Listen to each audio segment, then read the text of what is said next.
The week before, a friend and I had explored the old burying point on Charter Street. Our cameras clicked flash after flash in near darkness between headstones. Legend said spirits roamed the graveyard after dark, and while we hadn't seen anything, we both agreed we weren't staying until sunrise. So we bolted at 10 p.m., but 2 days later, I got an email from her, the subject line simply reading Charter Street. Inside was a single photo of us standing between headstones, taken at 12:47 MMS. I had no memory of that. I looked closer. We were indeed in the burying ground, but the angle of the moon meant it must have been much later than 10. More importantly, the flash had picked up another figure besides our two, a translucent woman in a long white gown fading into the shadows. My friend swore she'd forgotten her phone in the car and hadn't taken the picture herself, and that's when I knew. If paranormal investigators documented activity around Salem, I, a graduate student studying historical preservation, should be able to find visual evidence of the supernatural in the town's crumbling architecture. The way I saw it, ghosts were relics, historical anomalies that had somehow survived death. They deserved documentation, study, and understanding.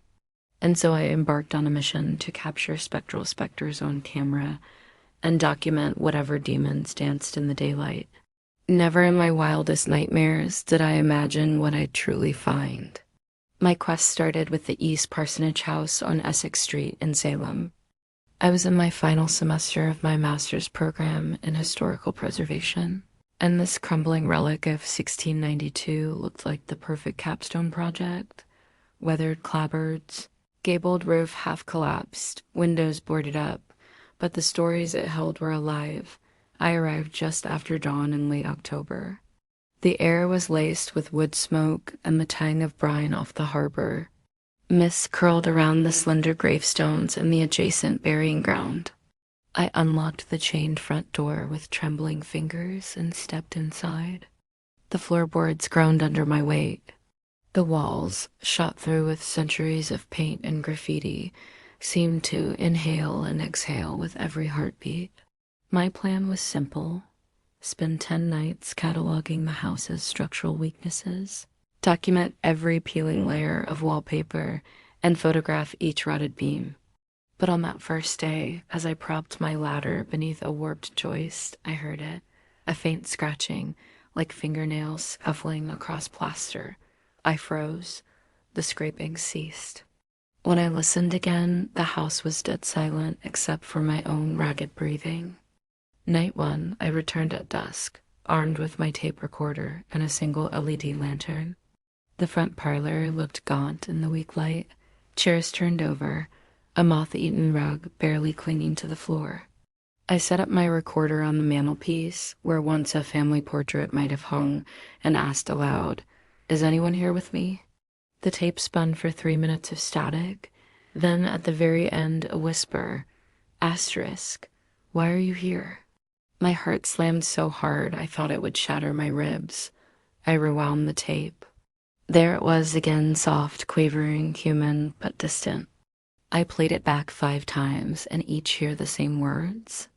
Gooseflesh crawled up my arms. I packed up my gear in a daze and practically ran back to my car. Night 2, I forced myself to return.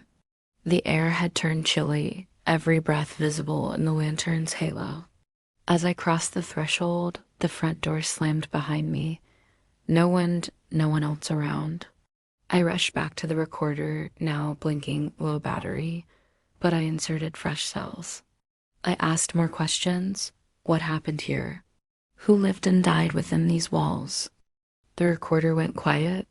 Then from somewhere above, the house groaned, not wood settling, but a guttural moan, like the wind crying through a cave. A footstep on the second floor landing. I switched on my lantern beam and aimed it upward. There was nothing but peeling wallpaper, patterned in faint floral loops. I climbed the stairs to the landing. At the far end, a narrow door long sealed stood slightly ajar. Pale gray light escaped through the crack. My breath quickened. Inside was a tiny chamber, walls blackened by smoke. A single chair faced the corner, where a scratched inscription read, asterisk, beware her eyes. The air smelled of decay and something fouler like burnt hair. I spun around, and in the dim light, I thought I saw a figure hunched over in the shadows, face hidden. I clicked off the lantern. In that instant of darkness, I heard a whisper behind me, asterisk, run. My blood roared in my ears.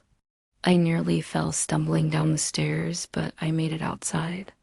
Night 3, I considered abandoning the project, but something academic pride, curiosity, foolish bravado drew me back. I arrived just as twilight bled into night. The mist was thicker now, clinging to my clothes. I left the recorder in the parlor and set up a circle of salt on the floor, some old folk remedy I barely believed. I even drew a crude pentagram in chalk. I sat within the circle and held my breath, waiting. Hours passed with nothing but hooting owls. Just as I began to laugh at myself, the chalk lines began to glow faintly blue. The lantern flickered and went out, plunging me into darkness dotted by phosphorescent outlines of the pentagram. Then I heard a child's laughter, high-pitched, delighted. It came from every corner at once. I shouted, "Who's there?" The laughter stopped, and a voice, soft and innocent, answered, asterisk, come play. My skin crawled. I scrambled to relight the lantern. In the sudden glow, I saw footprints in the dusty floor outside the salt circle tiny, as if made by a toddler. They led directly to me, stopping at my knees. I flung myself to my feet and erased the chalk lines with trembling hands. The laughter turned shrill, angry. The footprints faded. I did not stay to see what came next. Night 4, I was exhausted and terrified, yet compelled to return. I brought my DSLR this time, determined to get evidence, photos of orbs, misshapes, anything. When I entered, the parlor walls seemed to pulse. I set the camera on a tripod and pointed it at the corner. I fiddled with settings when suddenly the temperature in the room plummeted. My breath came out in ragged plumes.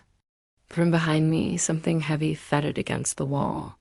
I spun nothing. The camera caught something, though. A pale woman's face flickering at the edge of the frame. I checked the live preview. Empty. I snapped a series of exposures.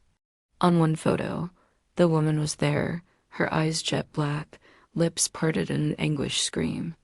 I flashed the photo onto my laptop in the car. It was grainy but unmistakable. I drove away shaking for fear her gaze would follow me home. Night 5, I began to piece things together. The parsonage had been home to Mary Winthrop, accused of witchcraft in '92, whose infant daughter died under mysterious circumstances. Local legend said Mary was hanged, but her spirit lingered, searching for her child.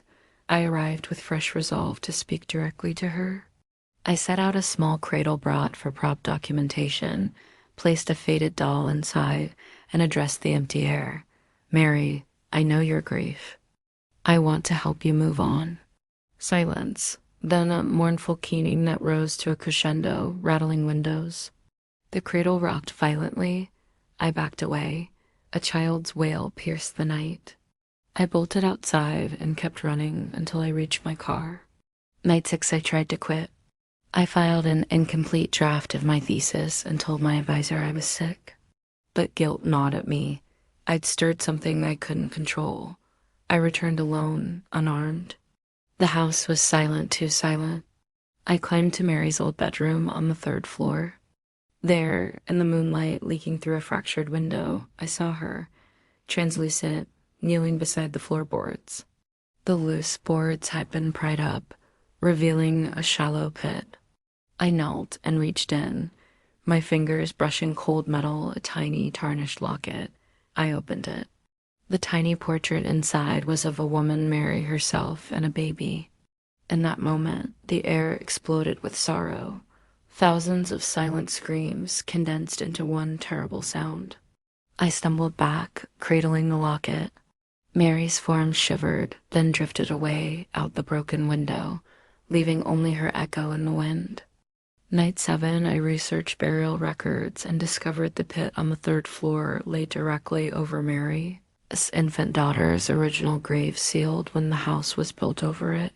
The locket, buried under floorboards for centuries, must have carried the child's restless spirit. That night, beneath a waning moon, I dug through damp earth in the neighboring burying ground until I found a tiny coffin, its lid cracked.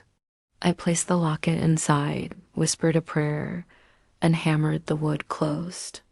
Night 8, back in the parsonage, I left the cradle and locket on Mary's upstairs floor. I waited. I heard footsteps, the hush of skirts then,